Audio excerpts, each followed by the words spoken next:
Feliz Natal, nação santista, como vocês estão? O Santos estressou vocês hoje?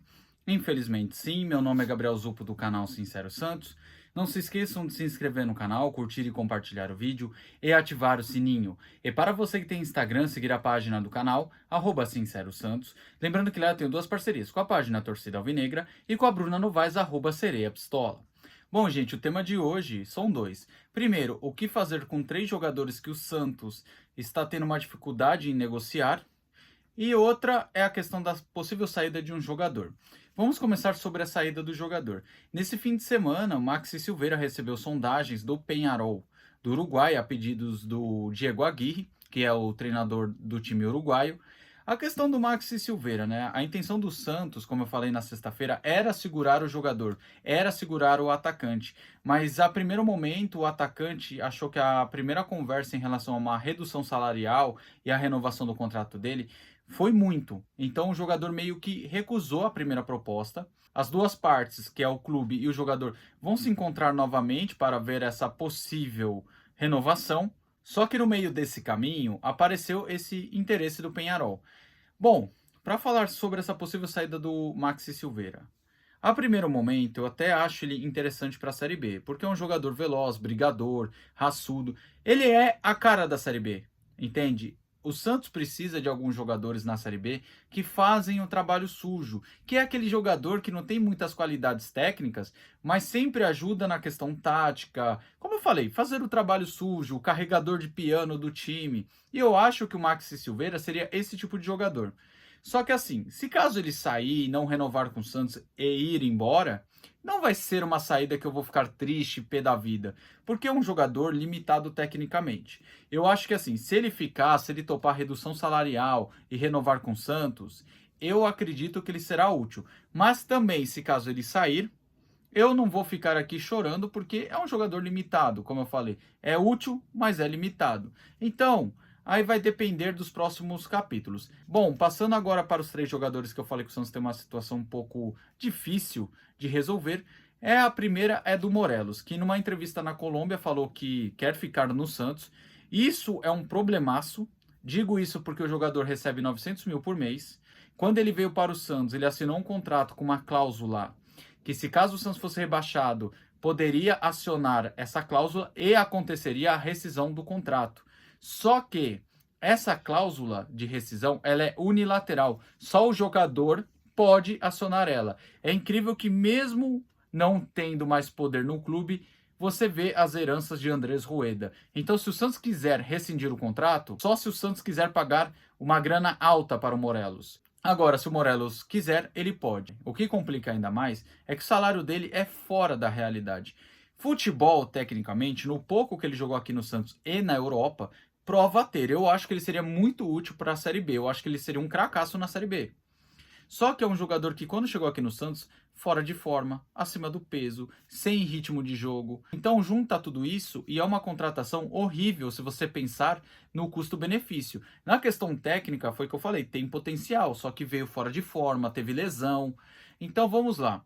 Se o Morelos quer ficar, ele vai ter que aceitar uma redução salarial. Senão não tem como, não tem como o Santos pagar 900 mil para um jogador jogando a Série B. E nessa questão do Morelos que eu queria falar também, não é à toa que ele quer ficar. Quem não quer ficar no lugar que paga 900 mil por mês? Sabe? Gente, a real é o seguinte, o jogador vem da Europa, ele estava livre do mercado, chegou aqui, só se machucou, não conseguiu jogar. Então, que mercado que ele tem? O Santos está até oferecendo ele para o mercado do exterior, como a Major League. Só que ninguém vai querer arcar um salário alto de um jogador que não joga, de um jogador acima do peso, de um jogador sem ritmo. Repito, técnica, futebol, o Morelos tem. Só que a questão física, a questão do peso, ele está muito mal. E repito, não é à toa que ele quer ficar no Santos ganhando 900 mil por mês. Beleza, qualquer um quer ficar, qualquer um quer essa mamata. Só que assim, se ele topar reduzir o salário, que o Santos está querendo se reunir com o staff do jogador e oferecer o teto salarial de 2024, e ele aceitar, aí o Santos permanece com ele. Agora, se ele não aceitar, vai ter que procurar uma solução. Então, o Morelos, se ele quer ficar, já que não está aparecendo mercado para ele, ele vai ter que topar a redução salarial. O Santos vai ter que dar um jeito de pular fora dessa herança de Andrés Rueda. O Santos não pode topar uma loucura dessa, que é ficar com o Morelos na Série B ganhando 900 mil por mês. Repito, o futebol ele tem, só que a condição física e o salário que ele tem não condiz com a realidade do Santos. Então, se o Santos achar mercado para ele, seria melhor. Agora, se ele chegar, pô, vou reduzir o salário, vi que não tem o mercado e aceito o teto salarial, que deve ser em torno de 300, 350 mil por mês. Aí tudo bem, aí eu aceito que ele fique, porque qualidade ele tem. Pelo menos vejo dessa maneira. Outro jogador que também o Santos tem um pouco de problema para negociar é o Lucas Lima.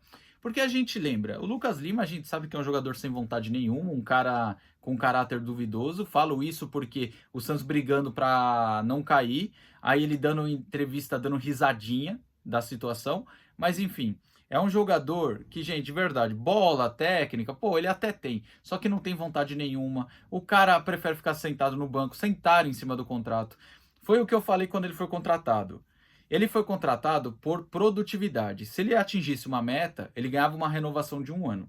A pedido do Odair Hellmann, que era o treinador da época, o Santos renovou não só 2 anos, mais uma herança de Andrés Rueda. Então, quando o Lucas Lima renova esse contrato, parou de jogar. Era uma partida a cada 10. O Santos fez, como eu vou dizer, este erro tremendo de renovar com o Lucas Lima por 2 anos, só porque ele foi bem contra a Portuguesa, Ceilândia, Iguatu. Teve uma frase que para mim me provou o porquê o Santos caiu, que era: com o Lucas Lima tá mal, sem o Lucas Lima tá pior. Para você ver a situação que era o Santos dessa última temporada. Então, assim, do Lucas Lima, para ele ser negociado com Vasco e Cruzeiro, que manifestaram interesse, o que teria que acontecer? Ele teria que estar livre no mercado, porque ninguém vai querer pagar uma multa rescisória para ter o Lucas Lima no seu time. Então, o que acontece? O Santos vai ter que entrar em um acordo com o staff, com o empresário do Lucas Lima, para tirar ele daqui. O Santos não tem interesse em segurar o Lucas Lima. Só que, assim, a rescisão sempre gera valores, tanto para um lado como para o outro. Então, fica essa situação difícil. Então, o erro está de quem contratou, de quem renovou por 2 anos. Sabe? Já era uma ofensa trazer ele. Era uma ofensa maior renovar por 1 ano. Imagina renovando por 2, como foi. Então, assim, o Lucas Lima, tecnicamente, pô, cara, ele até tem bola, mas é um cara sem vontade, como eu falei. É um cara que prefere ser popstar do que jogador, sabe? Sentou em cima do contrato depois que renovou e ferrou o Santos, como ele sempre fez. Em 2017, antes dele sair, na primeira vez, ele fez a mesma coisa. É um cara que, como eu falei, de caráter duvidoso, e para mim não pode ficar aqui. Ele não pode nem pisar em Santos, igual o ex-presidente Andrés Rueda. Tá certo? Então o Santos fica com esse problemaço, porque Cruzeiro e Vasco querem um jogador, mas querem ele livre no mercado. O que pode ajudar é que um dos empresários dele, uma das pessoas que cuidam da carreira dele, é o pai do Neymar, que tem uma boa relação com o Marcelo Teixeira, e isso pode ajudar.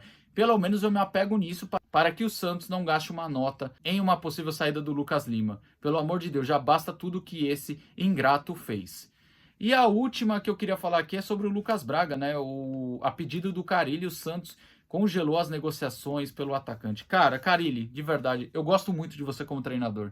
Gostei de você em 2021, pedi você antes da efetivação do Marcelo Fernandes nessa última temporada e pedi você antes de acertar a volta. Carille, eu sei que na Série B precisa de jogadores que fazem um trabalho sujo, os carregadores de piano. Eu sei que você vê o Braga dessa forma, mas não dá. Eu não aguento mais ver o Braga com a camisa do Santos. Eu não aguento. Me embrulha o estômago. Me desculpa, Lucas Braga, se você está vendo isso. Mas eu não tenho nada contra a sua pessoa. Mas você, como jogador, cara, você é muito ruim. Você não tem nível de Santos. Você era ruim como atacante e é pior como lateral. Sabe? Um cara que não sabe cruzar. O cara, ele só tem 2 opções de cruzamento. O cruzamento do Lucas Braga bate na canela do adversário e ele ainda tem a audácia de pedir pênalti e para a jogada e deixa o contra-ataque rolar. Ou ele consegue cruzar, só que lá na torcida. Eu falo que às vezes ele até faz um chutamento, a mistura de um cruzamento com chute, só que não dá em nada. Então é um jogador que, cara, não mostrou utilidade. Me desculpa, mas ele é bom taticamente. Cara, não. Ele erra toda vez na marcação. Pega a goleada que a gente sofreu pro Inter. Quantas vezes ele errou na marcação? Aí você me fala, mas ele é santista, então o Santos tem que contratar mais 8 milhões de torcedores. Me desculpe, isso não pode ser motivo de contratar jogador. Ele é santista. A gente tinha no elenco 2 jogadores que se diziam santista, que é o Caissara e o Lucas Braga. E os dois ajudaram em quê? Em nada. É melhor os dois na arquibancada do que em campo. Eu apelidei o Lucas Braga de coveiro, porque toda vez que a bola vai até ele, a jogada morre. Então é o jogador coveiro. A bola vai, a jogada morre. Então, assim, não dá mais. Desculpa, Lucas Braga, me desculpa, Carille. A primeira crítica que eu faço ao treinador. Cara, Lucas Braga não dá. Eu tô torcendo para que essa informação tenha saído para valorizar o jogador e o Santos conseguir uma negociação legal. Porque não dá para manter o Lucas Braga. Eu não consigo mais ver o Lucas Braga com o uniforme do Santos. Ele não tem mais clima. Seria bom para o Braga, para o Santos, para a torcida do Santos, que ele não ficasse. Tomara que o Santos consiga, mas aí é questão de conversar com o Carille e falar, não dá para segurar ele. Então aí a diretoria, o Galo, o Marcelo Teixeira, senta com o Carille e explica isso. Bom, gente, o vídeo é esse aí. Tem um resto de Natal muito bom. Tamo junto, até a próxima e sempre Santos.